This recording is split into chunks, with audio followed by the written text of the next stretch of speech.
Well, I guess I won't be needing these anymore.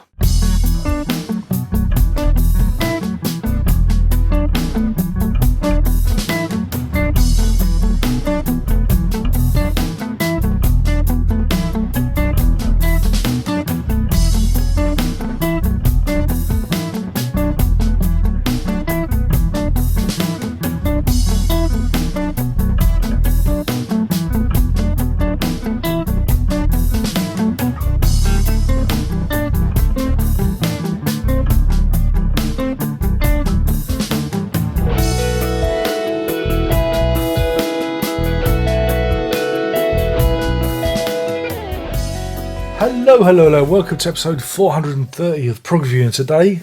Oh god, that hurt. I've suddenly been transported back in time to when I was in infant school. Where's the milk, mother? Premonitions by Stephen Hackett, Esquire. Alright, Steve. You might be watching, you never know. Hopefully I haven't annoyed him too much. But yeah, this is the big box set that came out. If you peel back, you can see me having a look at it and getting me greasy little mitts all over it. So down. What do you think? What do you think of the box set? Well, I mean, it's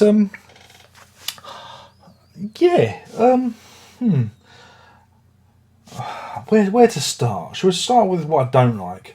I don't like it when you have albums split over, like two albums crammed onto one CD.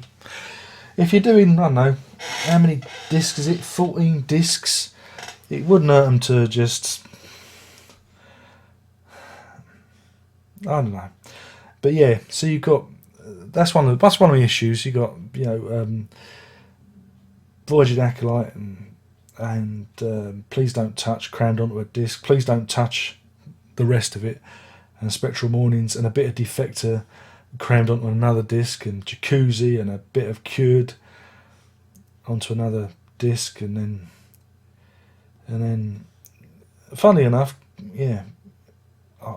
Highly Strung it's almost a disc to itself, but then there's some live stuff and 12-inch mixes, and then you get some live material from Oxford and Drury Lane and the Reading Festival.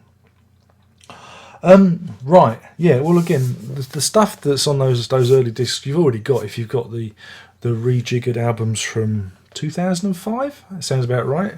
10 years ago. My God, I remember as if it was yesterday. Again, I don't understand why you'd feel the necessity to do that if you'd rejiggering stuff. And so there's a little bit of overlap. That's an issue. But again, if you haven't got any of the albums, it's not a problem to you. But if you're a completist, if you're like me, it's that made Steve laugh. Then there's that little bit of overlap that one always has an issue with. The first were 4 discs. Those albums were all rejiggered in 2005. Nothing new to hear here. And then you get the live material. Again, the live stuff's pretty good. It's kind of echoes the few live tracks that you got on those reissues in 2005. In terms of quality, it's great if you like your live Hackett. It really does capture a time. The only criticism is they're 3. Is it 1, 2? 2. Is it 2? Yeah, 3 discs are from 1979 and one's from 1981. It would have been nice to have just a little bit of a wider breadth of live material, but I'm just being picky, really. I'm just being niggly. But apart from that, it's good stuff. It's good to hear the band in action, and and then we get the stereo mixes. You got 2 stereo mixes from Mr. Stephen Wilson, and they're Please Don't Touch and Spectral Mornings. I thought they were really kind of bassy at the end. There was a lot of bottom going on. A lot of bottom. I don't know. I just again, a lot of these stereo mixes, I don't really give much time or credence for, because I'm there for the surround sound stuff. So I listened to them. I just thought they're all right, but I didn't think they added anything. I still prefer like the original stereo mixes, you know. So that's just me. But I'm sure there'll be others that say, "Oh, but it really opens it up." But I just didn't really. It seemed quite pointless when you have 4 DVDs to get through. Now the first 2, again, please don't touch the Spectrum ones. They've got the masters for those, and so you've got proper 5.1 surround sound. Please don't touch. Again, I'm not a big fan of that album. It's because there's a lot of, it's a very American tinged to it. You know, there's bits that I don't like, but the B side from Land of a Thousand Autumns onwards, you know, I'm there. And for Richie Havens' voice again on How Can I and Icarus Ascending. In fact, Icarus Ascending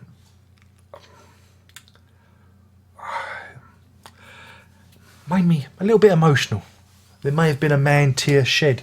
It was powerful. I found it really powerful in its surround sound, because I do love Icarus Ascending. I think it's one of the best things lyrically and musically that Hackett ever did. I think it's really strong, and Havens' voice on it is fantastic, and it sounds really good in surround sound. Yeah, it all sounds really cool, very punchy, especially the American style stuff like Narnia and Racing in A. You know, it's all pretty swell. Spectral Mornings, on the other hand, it's a different beast. It's more of a, excuse me, it's that time of year, isn't it? It's more in the style of Genesis, isn't it? Really, it's more of an English album, and yeah, the 5.1 mix certainly gives a new atmosphere, especially Clocks, the Angels of Mons, is clickety clacking going everywhere. It really unnerved me, really made me feel uncomfortable, the opening of that. Also, talking about Everyday and that, there's a great unreleased track called Seven of Cups, which is on the very first CD of this. Apparently it was recorded during the Please Don't Touch sessions, and it features like echoes of Everyday on it, and I think it's Everyday, yeah. But it's a really good track, and it doesn't really sound like Steve Hackett. It sounds like something from a 1970s TV program. Maybe that's what it was done for, I don't know. But yeah, it's something unearthed from the archive. Again, you pay your money, you get a rare track, a whole rare track. Shame they didn't remix that into 5.1 as well as a bonus, but hey, you can't have everything. But yeah, I mean, Spectral One sounds lovely, especially the title track sounds really cool in 5.1. And then you have discs 13 and 14. Now this is where I was a bit worried. I was a bit worried because we were talking about the pseudo surround sound. That's where it's not, because they didn't have the original masters to Voyager, Acolyte and Defector. They've put it through various processors to emulate a surround sound mix. And do you know what? I thought it was really good. They did similar stuff to this with King Crimson's In the Wake of Poseidon, Devil's Triangle. Some of that was pseudo surround sound. But I thought this really worked well, because what they do is they fling like the higher frequency instruments to the rears and that, so you have like tambourine and that doing the background and that. And yeah, it really, even though it wasn't a true surround sound mix, it gave the album a new perspective. Yeah, it doesn't open up the instrumentation. You don't really get much more detail, but what you do is you get it's more of an enveloping experience, if you know what I mean. It's almost like might be a button on the telly that throws out if you've got pseudo, bit like that. But I thought it was very effective, especially for Voyager the Acolyte. Shadow the Hierophant I thought was really cool, and the same goes for Defector, which is probably one of my favourites. Thought it sounded really cool, and made me wonder why they didn't do do cured and highly strung as well in pseudo surround sound, because they're missing. This is what I mean about it not being perfect. You know, it's a bit of an oddity. You know, they could have dumped those old stereo mixes and put in 2 more discs of pseudo surround sound. You also get a booklet, which is great. Lots of pictures of Mr. Hackett, many of them during the sessions of Please Don't Touch. Alex wants his dinner, is showing off. Yeah? What? You snuffle pig, aren't you? Go on, bark. Go on. Do a little bark. Bark for the audience. Go woof. Go woof. I'm getting distracted. You're distracting me. You know that. It's not dinner time yet. This is what you come for. And yeah, there's some background to the recording sessions to each album, which gives you a little bit of insight to it. Yeah, it's very nice. It's, it's for the fans, which kind of rounds up the whole package. As a career overview, yeah, it does its job. But again, you've got this. Here's all this old stuff which we remastered in 2005, but we're not going to do a pseudo surround sound on cured and highly strung, which to me doesn't make any sense at all, and would have really made the package more complete. Do you get me? Do you get what I'm saying?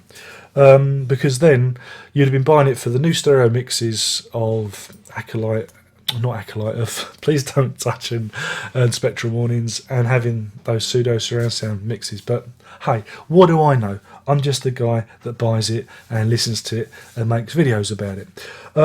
For those of you who have no Steve Hackett albums in your collection, you'd be foolish not to pick it up, because it documents probably the most creative period of his career and satisfying period of his career. Okay, cured's a bit whiffy, but you know, it's an experiment. He's got a drum machine, and highly strung, you know, India Rubber Man. Yeah, less we say about that, the better. But apart from that, I think it gives you a very good career overall overview, and as an overall box set, it serves a very, very good purpose. Some of the decisions I just don't understand. But then I've already said that, and I will be repeating myself. It is £86, I think. I got mine a bit cheaper because the day. Did I tell you my story? I did tell you my story, didn't I? Yeah, about You Discover Music, UMG. I pre-ordered the signed edition on the 17th of July, and they took the money on the day in July, and they held my bloody money until October, till this came out, and then it got delayed, and then it never turned up. So I emailed them. They said, "Oh yeah, it's been returned. The courier returned it." They never even came here. There wasn't even a note to say that they'd been here. They couldn't find the place, apparently. And then I got my refund, ordered it from Amazon, and got it the very next day for £10 cheaper. That's why I love Amazon, you see. But yeah, so it is a very expensive proposition. Great for a Christmas present, you know, for the prog lover in your life. But if you've got all the albums, will you need it? Probably not. Those 2005 remasters are very, very serviceable. Do you really need 2 stereo mixes from Stephen Wilson and those surround mixes? Because that's what you're coming for. And of course the little booklet. And that's your decision. As a package, like I say, it's a bit of a wonky donkey. There's a leg missing. So I'm giving it a brutally honest 3.5. I can't read it. 3.5 7 of cups out of 5. It's 3.5 7 of cups out of 5. There you go. I know it's hard, but this is what you get from me. You know, you get the truth. You know, there's part of me that really likes it, and there's a part of me that sees the shortcomings of it. You know, and that is a shame. And I don't blame Mr. Hackett, because master tapes get lost, but Why didn't he say, hey, let's do a pseudo of Cured, let's do a pseudo of Highly Strung, and get rid of those rehashes of the 2005 remasters? We don't need to duplicate that because they're already available. You know, I don't understand. But anyway, I've repeated myself now. But other than that, it's lovely, well put together. You know, if you get it for Christmas, I mean, if I got that for Christmas, I'd be well happy. And that's it. My name's been Darren Locke. I've been talking about Premonitions by Steve Hackett. An essential purchase if you're a Steve Hackett obsessive. But you may wait for it to fall in price, possibly. You know, wait for the bargain, or if there's any copies that turn up on eBay. Because I do think that for 86 quid, it's a big ask.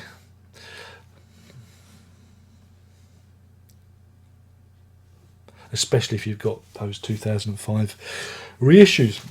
Right, I feel like I've jabbered on. And that's it. Only one more thing to say, and you know what that is, and that's Prog on.